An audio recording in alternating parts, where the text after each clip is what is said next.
Good morning, good morning all. Good morning จะเที่ยงบริการเที่ยงปุ่งมาเป็นมุตามานี่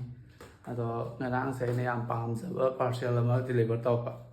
ให้งานดังที่ open ตรงนี้มันก็ควรแล้วเนี่ยwell ก็ตั้งเที่ยงอยู่ดูได้นะสปาร์ได้ให้ยังให้วันต่อรอกีนะต้องทำมาบุกะ well งั้นสิดีดูกี partial โลกายโน้ตโดยมีเนื้อสิไหมครับ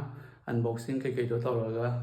ให้น่าปามีไป expectation ตัวยาวแบบแบบตัวยังงั้นสิกว่าโอเค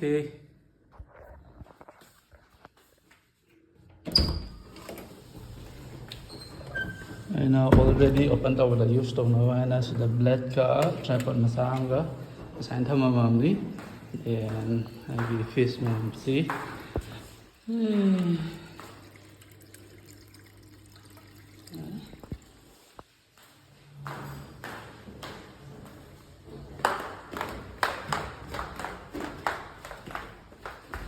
sila ko box sa sobo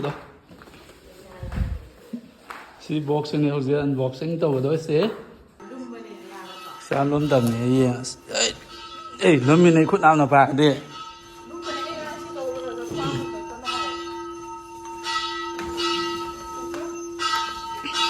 ako we ako ni okay jing ga sa le den sai da thong sa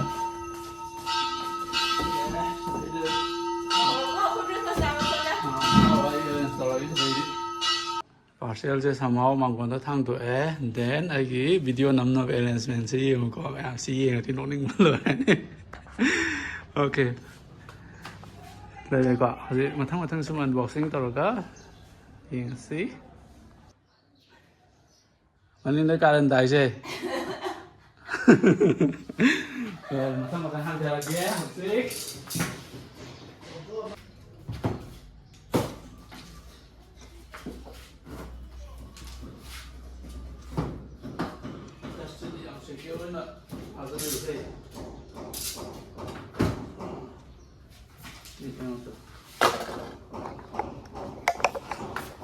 สมัยนะมวยสเต็ปเลยจะเอาไปดูนะ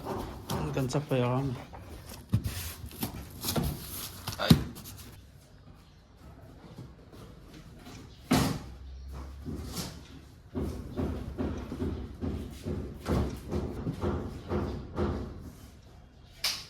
มันต้องเลยไอ้พอซี่เองสิก็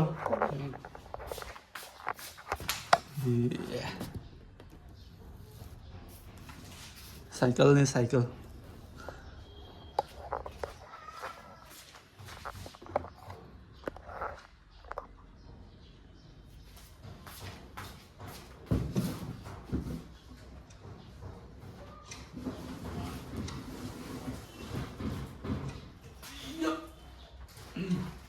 Decathlon lagi lagi cycle ni cái box nó cái dầu cái hai nhện là cycle xin material đây almost 80% để assemble tàu đấy ini ang kaya assemble tàu những cái super kata rồi HP memang gitu HP si alignment di katang stener ni si pedal apa 3 side stand misalnya user 3 ada yang kau si pak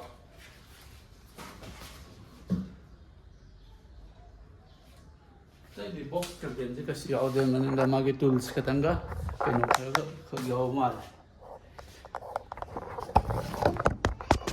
tools ka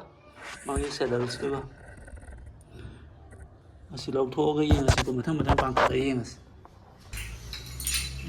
mai kena dah ya masih segi saddles ni ada ga magi tools ni am ne ada ga reflector mamangi reflector ni kasih white macam tu ಅದು reflector से खत्म काय रखो माल इसे कमर packaging से हम फजाना तो रहे हम सीगी बॉक्स से किनो की कार्डबोर्ड से भी और से हम थाई को हम ठीक कोई अनु साइकिल से तो कैसे डैमेज किस्म तो तो माल है तो का फ्रेम के कैसे कार्डबोर्ड ना फजाना तुम पैक तो बड़े दगी सीगे से लोग मत स्क्रैच लेते ना बा लोग मत ना पे का सीगे से फजाना तुम पैक तो बड़े सीगी से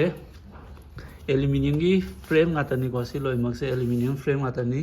अदुगा सीगी फोक सी खतनी स्टील और si fork si still loy ba do ga tire si di road cycle ni na khadi pi e ka ma se 32 si video si ta ga di ma cross section se 32 ni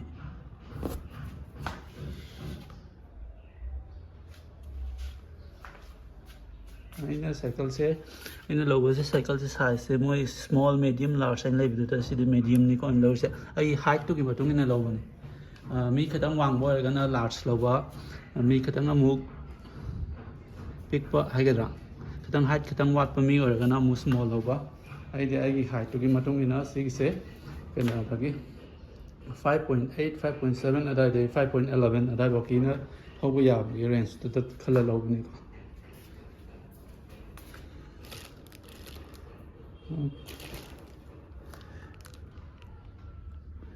moi transportation da kasu damage to body caption to udre ba do na ho si mathang mathang assemble to raga thobu yang among the same asi damage haba bo si makata ne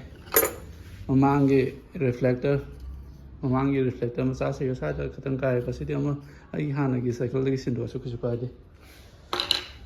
okay mathang pangkala si ko to yeng asi kaman pangkat no zo moi manual zo moi ok te kaman to no adam yeng to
tools extra ambo sang de ko ji phok de moi masagi hapsara pasin adum loi ma par de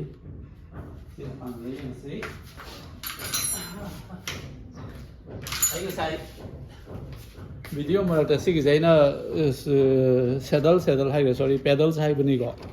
and so then saddle sai de pam na du ne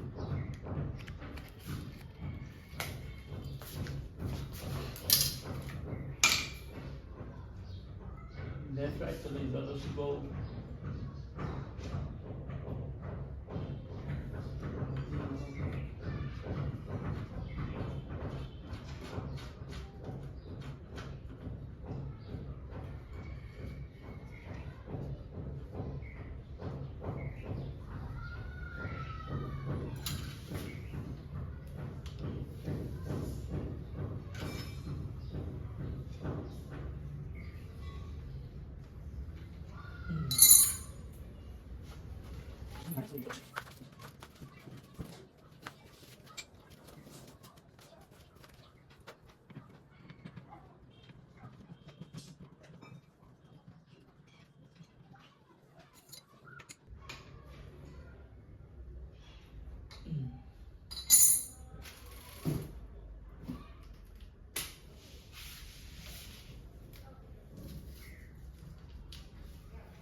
lùi lên cái bằng cách bài bây giờ mình easy process này gọi mỗi sẽ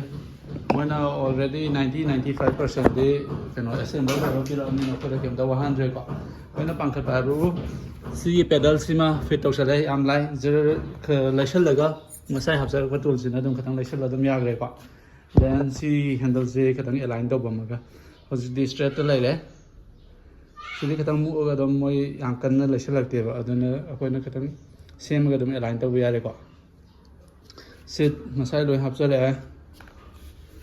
anu ka sumka awabla te si tool simane si tool simane si tool simane si ani si kadam ni ko happy ja si ani sina loi ma don loi ma fit to ko yare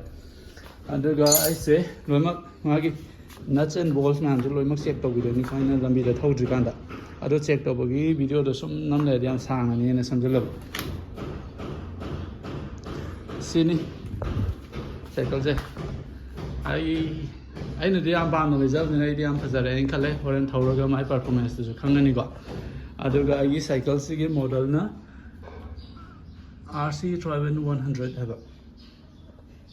magi gear set se mamang gi single gear ni ka si gi sina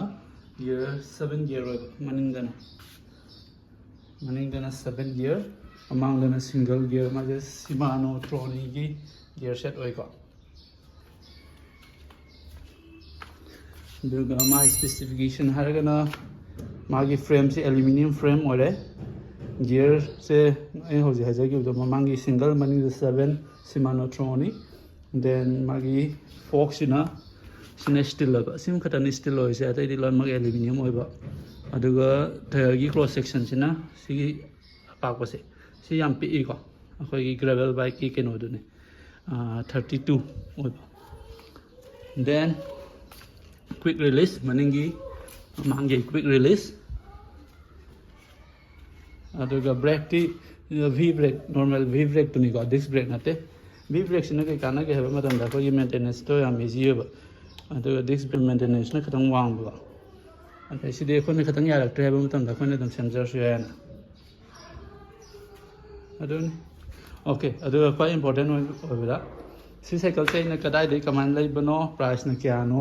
dul me am lai khning ang ni ko cycle se hazara ge